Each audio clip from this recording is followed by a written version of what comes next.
আসসালামু আলাইকুম। আজকে আপনাদের সাথে শেয়ার করব গ্রামের একদম সহজ সরল সিম্পল রান্নাবান্না। আজকে এই খেসারি কলাই শাকটা রান্না হবে। এটা আমাদের এলাকায় খেসারি কলই শাকই বলে, মানে খেসারি বলে না, কলাই শাক বলে। তো এই শাকটা জাস্ট আগাটা ছিঁড়ে নিয়ে আসা হয়েছে ক্ষেত থেকে। এখন এটাকে একদম মিহি করে কুচি করা হবে একদম। এটা যত বেশি কুচি করা হয় আমাদের এলাকায় বলে তত বেশি মজা হয়।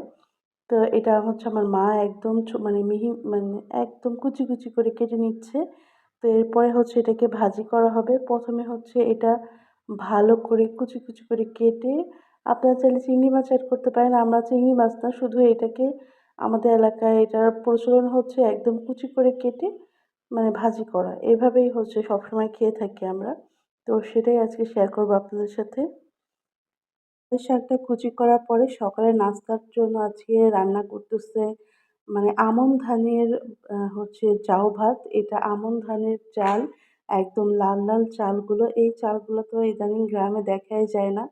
তবে আমাদের এলাকায় হচ্ছে এটার চাষ হয়েছিল। তো সেখান থেকে আমার মা এই চালটা নিয়ে আসছিল। সেটা দিয়ে হচ্ছে জাউ ভাত রান্না করলাম। সাথে ছিল কলা ভর্তা। এটা দিয়ে হচ্ছে সকালবেলা আমরা সবাই ১ম এ খেয়েছি। তারপরে হচ্ছে দুপুরের জন্য রান্নাবান্না হবে। তো এই জাউ ভাতটাকে ভালো করে মানে আমিই রান্না করেছি মূলত। তো এটাকে রান্না করলাম আর এটা মাটির চুলায় আমার দাদি হচ্ছে খাচ্ছে জাউ ভাত কলা দিয়ে।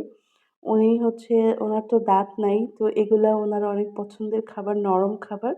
তো আমার কাছেও বেশ ভালোই লেগেছে জাউ ভাতটা, লাল, লাল জাউ। তার সাথে কলা ভর্তা ছিল। এটা ভীষণ মজার একটা খাবার।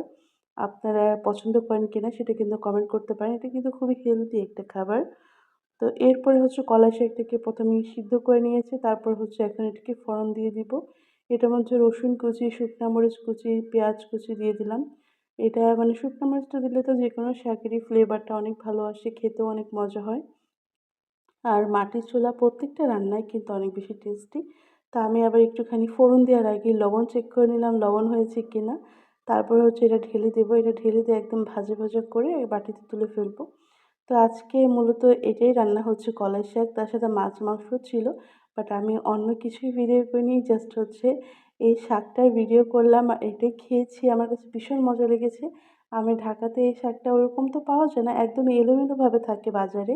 এটা একদম জাস্ট গ্রামে হচ্ছে কি জাস্ট আগাটা তুলেই মানে এনেই কুচি করে ভাজি করা হয়। একদম ফ্রেশ ছিল, টাটকা ছিল। তো জাস্ট আমি এতটুকুই ভিডিও করেছি। আজকের মতো এই পর্যন্তই রাখছি। সবাই ভালো থাকবেন, সুস্থ থাকবেন। আবার কথা হবে নেক্সট ভিডিওতে। আল্লাহ হাফেজ।